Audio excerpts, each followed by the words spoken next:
Hello, students. Welcome to the live review for Unit 2. This is Professor Wilcox. Joining me, as always, is the disembodied voice of a child. Hello. Yes. So hi there. This is Dr. McClellan, and I am in my son's bedroom because he won't let me leave, and it's very dark. So I decided to turn off my camera, but I'll be mostly screen sharing anyway. So I apologize for not appearing in person, but I am here and present and accounted for. Are you unsightly? Is that why you're hiding? No, I look particularly handsome today, but so Really? it's especially sad that I have to be in the dark, but that is too bad. Yeah. But no, you look quite presentable. Presentable. Yeah, if I try to leave this room, screaming child will ensue. But he doesn't mind if I talk because his bedtime starts right now. So okay. Hopefully my calm and reassuring voice will put him to sleep, but not put all of you students who are here to sleep. Oh yeah, that's right. We have students here. Okay. Yeah. So let's get down to it. Today we'll be talking through some of the issues with Unit 2. Unit 2 is particularly challenging for some people because it seems so similar to fractions and simple math problems, but it doesn't seem to jive in the same way for a lot of people. So we'll be talking through each of the assignments with special emphasis on the later assignments as things get more difficult. But we'll be, dealing with divisions and subdivisions and compound and simple. And we'll hopefully make it all clear. Remember, as always, we are monitoring Piazza, and we'll be answering questions as they come in. Additionally, in case you have not seen it, we made an announcement last week about how the gradebook works and how extra credit is calculated by Canvas. So please take a minute and watch that. If you haven't, before sending us an email. Not that we don't love to hear from you always, but we've been getting a lot of questions about this, and we'd like you to watch. We would like you to watch the video because we feel like it explains it really well. So, where are we starting tonight? What's our first area of concern? Why don't we just jump through some of the assignments? Well, first of all, just a reminder again that the unit is due Friday, this coming Friday, the 28th. And it may not reflect that in the course when you see the date, but no, it's all changed. Oh, sorry. Yes. No, we handled that. Excellent. Yes, I knew that. Okay, so let me jump to the other. We are that cool. Yeah, we are up to date. Can you see my screen? But I didn't change the day. It says Tuesday, February 28th. Oh man, that's a different year. Look how smug I was too. completely failed. Well. Friday, February 28th. Sorry. Yeah, it's one of those things. You never know what year are we even in here? Face plant. Okay, I'll leave it to you.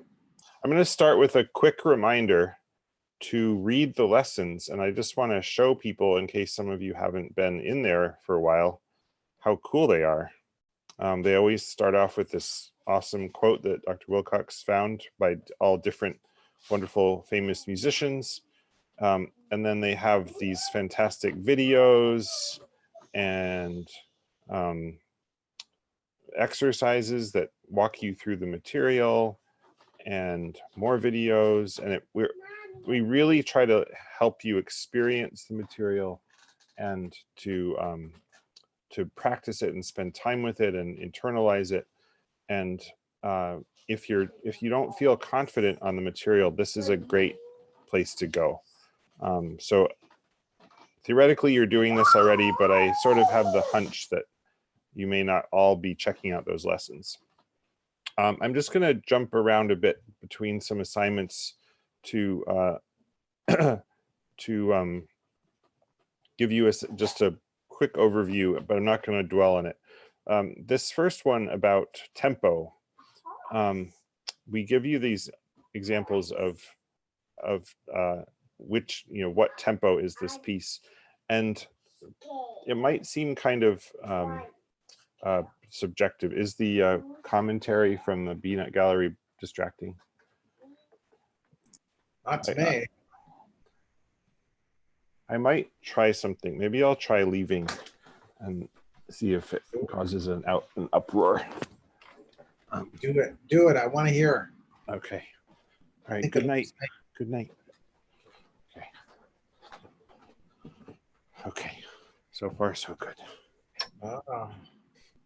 It's not nearly as entertaining as I was hoping.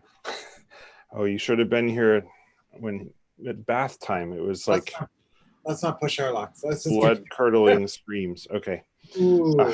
Yeah.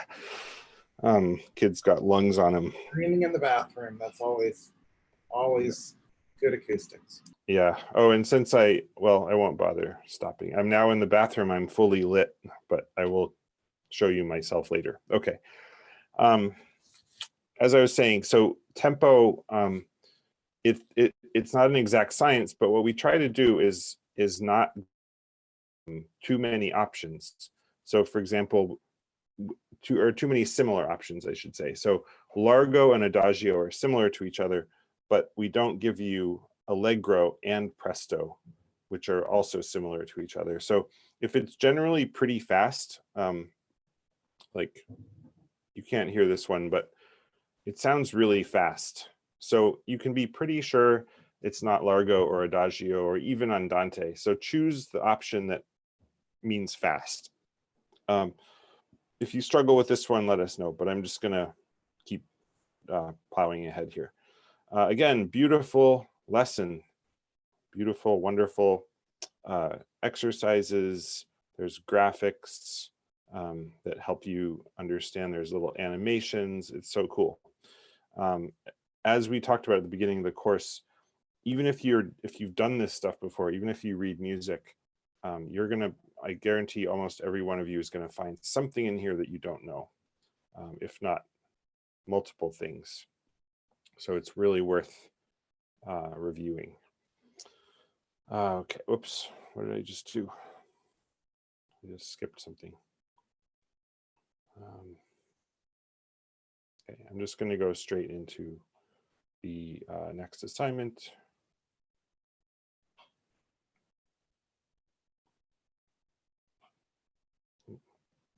Meter identification. Again, this might sound subjective and like, how can you really tell? Well, that's where these lessons and all the examples and the videos that we give you are going to be really helpful for practicing. And if you do have musical experience, draw on it. Try to think back to pieces that you've played or listened to or that you've studied in any way, and try to relate that back. And we just ask you for this simple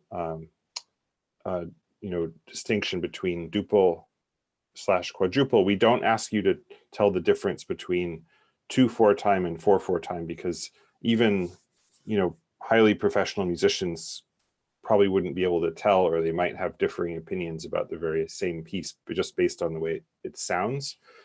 When it's written down, it's very clear, but it is easy, or is possible, to tell the difference between duple / quadruple versus triple.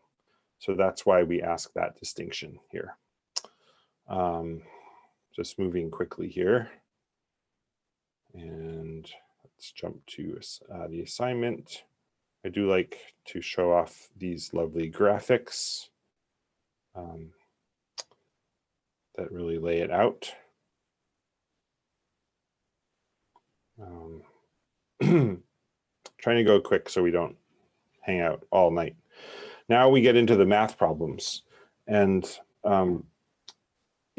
in one way it's basic division and arithmetic, but another way it can be a little tricky. So you just have to be really clear and really methodical. So let's do a couple of these. How many quarters worth of time does it take to equal the duration of a dotted half note? So the way I would do this one is ignore the dot for a minute and say, how many quarters does it take to equal the duration of a regular half note? That's 2 quarters. And then what does the dot mean? Well, it means half, add half the value of the note that it's attached to. And so half the value of a half note is a quarter note. So the dot is basically equivalent to 1 extra quarter note, and you've already got 2, add 1, so 3. So you need 3 quarters worth of time to equal the duration of a dotted half note. Gets nasty when you have all the flags on it. How many of these funny little notes does it take to equal the duration of an 8th note? Well, count your flags. 1 flag 8th, 2 flags 16th, 3 flags is a 30-second note. The way I would do this one personally is I would pretend this is a 16th note for a second, which is just easier to divide into a 8th note. And I would say, well, there's 2 16th notes in an 8th note. If you then convert it to a 30-second note, every one of those 30-second notes, 2 of them equals 1 16th. So you're doubling the number that you started with. So 2 16ths go into an 8th, but 2 times 2, 30 seconds go into an 8th. So the answer there would be 4. Another way I think of that is like, I'm so used to a quarter note having 4 16th notes. I kind of think of the 30-second note as the 16th note of the 8th note. Like the 16th note is the 16th note of the quarter note, but the 30-second note is the 16th note of the 8th note. That might make no sense to you, in which case ignore me, but for some reason that helps me think about it. Yeah, and then you get into these ones without the notation that just adds another level of difficulty. And I think that's enough for that. Of course, if we get questions in Piazza, stop me and I will slow down or review anything you. Oh, I love these. This gets tricky. The beat divisions and subdivisions gets tricky because now we're distinguishing between simple meter and compound meter. And we have the Gershwin brothers right there. Love those guys. I got rhythm. Who could ask for anything more? And again, it really helps to practice and feel the difference. It's that fundamental difference with simple meter that goes da da da da 1 and 2 and 3 and versus da da da da da da da da da 1 and 2 and 3 and if you can internalize that and really take it to heart, it's going to serve you well, and then understand how it plays out in the different types of meter and all of that. So again, jumping to the assignment. I spend most of the time on the assignments, just knowing that that's where you guys are spending most of your time. But again, the lessons are great. Yeah, this one, again, is about internalizing that difference. And if you can hear, we're now asking you to hear the difference between the duration of a beat and the internal dynamics of a beat. Like how long is the beat and what's happening in that little tiny space of time inside of each beat that tells you whether it's going da da da da 1 and 2 and versus 1 and 2 and 1 and 2 and that's that you have to try to hear that in the music, and every piece of music is a little different and signals that in a slightly different way. So you have to be able to hear past those surface differences to the structure that's happening underneath. Okie dokes. Time signatures. I think there's a disclaimer in the lesson, but I'll just repeat it, that time signatures are one of the less strictly logical elements of music notation. Probably if you hired a committee of skilled consultants and said, come up with a better way to write time signatures, I'm sure they could do it. But this is the system that has evolved, and once you know it, it's pretty easy to work with, and it has survived for hundreds and hundreds of years, pretty intact. Composers from Bach to us, we're both composers, know and love time signatures, and well, we don't love them maybe, but we work with them. But especially when it comes to compound meters, there's kind of a tricky element of it. So the classic, so I'm just going to skip down to a second. So this is a classic time signature. It's a simple time signature, and they're easier, they're simpler. And essentially the top number tells you the number of beats in the measure, and the bottom number tells you the note value that equals 1 beat. And it's not a fourth note, it's a quarter note. But so it's 2 beats of a quarter value for each beat. This one is 4 beats of an eighth value for each beat. So that's where it's relatively simple. When the top number is is a multiple of 3. 6 is a multiple of 2 as well, but it's not one of the orders of 2. It's not 2, 4, 8, 16, and so on. It's really a multiple of 3 in the sequence of 3, 6, 9, and 12. So when you get into that sequence, 3, 6, 9, and 12, you're usually in compound meter, and what that means is that the top number no longer tells you the number of beats, and the bottom number no longer equals 1 beat. And this is why time signatures in compound meter are nasty, a little bit nasty. Instead, the top number tells you the number of beat divisions, and the bottom number tells you the value of a beat division. So it's the same system, but with divisions instead of whole beats.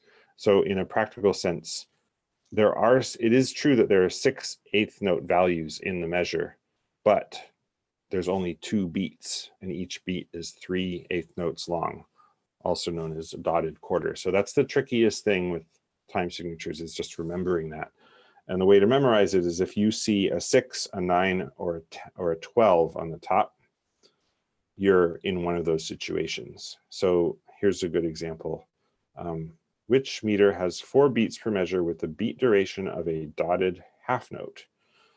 So you kind of just have to know that you're in, when you see a dotted value as the given beat duration, that's your signal that you're in a compound meter, because the dotted value is inherently a value of 3. It's 2 plus 1, 2 quarter notes plus another quarter note in a dotted half. So it's inherently a value of 3, and so you have to think of it like 3 quarter notes in 1 beat, and 4 beats. So 3 times 4 is 12, and the quarter on the bottom, so it's 12, 4. So it's a little tricky. Let's do one more. 6, 16, so good one, good sample. So which meter has 2 beats per measure with the beat duration of a dotted eighth note? Now you have to break down the eighth note into 2 sixteenths plus another 16th, and that's 3 sixteenths per beat, and 2 beats, so 3 times 2 is 6, 16. So that's another example. 4, 2 is 4 beats of a half note per beat. That's a relatively unusual time signature, but you'll see it sometimes. And there you go. So that one takes a little bit of practice. Okay, now we get to the fun stuff. Now we get to the intricacies of, George Crumb is a fun composer. He writes really wacky modern music. Check him out if you get a chance. Now we get to like not just the basic facts of rhythm, but the ways that you need to write it in order for musicians to understand what you're writing. This is kind of like the penmanship or notation, proper notation lesson. And we divide this into 2 parts. The second part is optional because it's more difficult, and we found that it's just not worth torturing you guys with it. but we recommend that you do it if at all possible. At least try it. But for now, I'll focus a little bit more on the first part of 13. And if I've noticed a trick, I have to check if I've updated Chrome, but if you get this thing where it's blank, well, first of all, wait a few seconds because it'll pop in. And second of all, sometimes if you click in there, like right here, it's still blank. If you click, it'll pop in there. Just click once. And for those that have the little play button, you just click, and then it becomes an active item you can edit. So this is where we ask you to really understand what a time signature means when it's filled out with real music, not just a series of simple values that show the beats, but like a real passage of rhythm that you might see out in the wild. And you just have to go through it really carefully and add this up. And I've seen a number of people confused about this. And I think there's a couple of causes. One is just not adding it up correctly. And it's really easy to do that. I sympathize. You just have to be really careful. And secondly, not quite being clear on what the time signatures mean. So let's do a couple of these. 3/2, the time signature. That means 3 half notes. I said before that multiples of 3 on the top mean it's in compound meter. Ironically, the exception to that is 3 itself. It's usually a simple meter like 3/4, 3/8, 3/2. Means 3 beats of, in this case, half notes, half note values. So you have to think on 2 levels. First of all, what's 1 beat? It's a half note, and then how many beats are there? So a half note is a quarter plus 2/8. So sort of track yourself across. So far we got 1 beat. Then the next quarter note, even though it's tied, that doesn't matter. Then that one is another quarter plus 2 more eighths. Okay, we're at the end of the second beat. We need 1 more complete beat, quarter and 2/8. Now we've gotten 3 beats of half note values. So put in your bar line. Now we've got another whole situation. 4/16 is 1 quarter, 2/16 plus an eighth. That's all of that fits in 1 beat, even though it takes up a lot of space. It's just 1 little beat. 2/8, another 2/8. That's the second beat. All again, only 2 beats so far. Then an eighth, quarter, eighth. That's again the value of a half your next bar line. So there's only a couple of bar lines in here, in this whole thing. So don't be deceived don't be thrown off.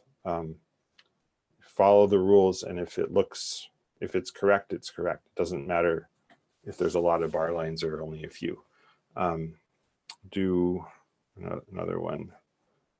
I'll just do this one, 6/4. So a little quicker. So half note, each beat now is a dotted half note. So half plus quarter is 1 beat, 3/4 is beat 2. Half plus quarter is 1 beat, 3/4 is beat 2. Oops. And now half plus quarter, 2/4 and an eighth. So visually that's a little tricky, but you get the idea. Now the second section is adding rests to fill out measures. So this is kind of a subtraction problem. It's like in grade school when you learn, like, if I have $1.50 in my pocket and Joey steals 25 cents, how much do I have left? The 25 cents being a rest, and what I have left being the red notes.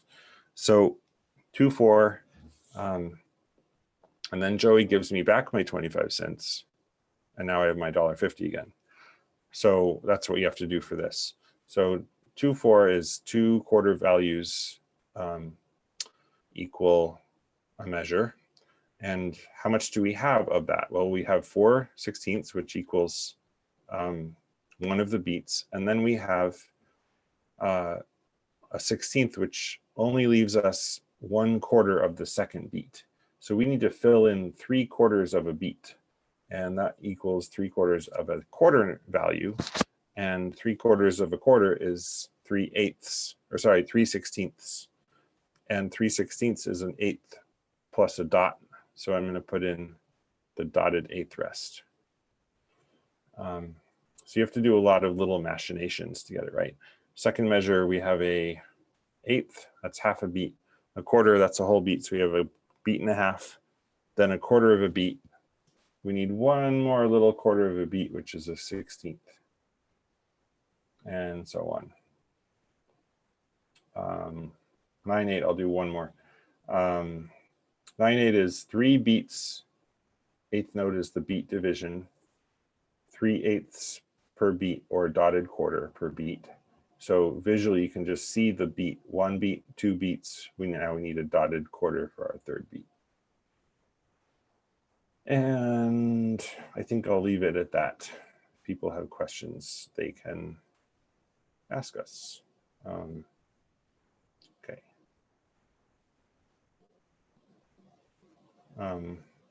Oops. Oh, this is, I didn't mean to go here, but this is a cool thing. If you would like to, what you can do is open the little drum set, and then I don't know if you can see the drum set. It opens in a separate window, and then you can play these rhythms, or just tap on the table, whatever is easiest. Like this would go doom doom doom do do do do do do do do do do do do do do do, etc. Started out a little too fast to get those 16ths clean. In fact, I recommend going even slower. In fact, there's no shame in going super slow, like 1, 2, 1, 2, tie, 2, 1, and 2, 1, and so on. But I digress, because I wanted to go to the final optional assignment. And just I won't dwell on this because it's optional, but those of you who do want to give it a shot, I just want to show you a couple examples. This one, the single biggest thing that trips people up is 3/4 versus 6/8. So let me go over that. In fact, this is a great comparison. So 3/4 means 3 beats, and each beat is 1/4 value. So in this case, that's 2/8, or an eighth plus 2/16, or 4/16, or another eighth plus 2/16 here at the end. So the goal here is to put 1 beam per beat whenever possible. Before I do that, let me just make the distinction between that and 6/8 time, which is 2 beats of 3/8 notes each. So the first 3/8 here will be 1 beat. And again, you show them with the beam. The rule is the same, 1 beam per beat. But in 3/4, the beat is 2/8 notes value, and then 6/8, the beat is 3/8 note values, 3/8 notes value. So you want your nice, in 3/4 time, if you've played pieces in 3/4 time, you'll see a lot of 2/8 notes together, that nice little pair of 8 notes. That what you've done is you've combined those first 2/8 notes into 1 beat visually with the beam. Then we've got an eighth plus 2/16. So find that down here. It's not this one. It is this one. And again, you've combined those 3 notes, 8 and 2/16, into 1 nice little visual unit. And then we need another one just like it. Whoops, not that one. And then the next bar is pretty simple. It says all 8s. So what you would not do, just to compare, is something like this. That next 8th should not be by itself. And then you would not put any of these 3 ones because those belong in 6/8. This does not show a nice even division of the measure into 3 chunks. It shows a nasty non-division into 3 nasty chunks. So you would go here and then here, and look how neat and orderly that is. I just love it.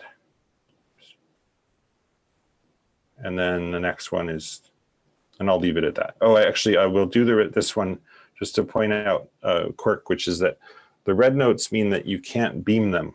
They do not belong in a beam because they cross over a beat. So for this one, you actually have to use a partial beat beam.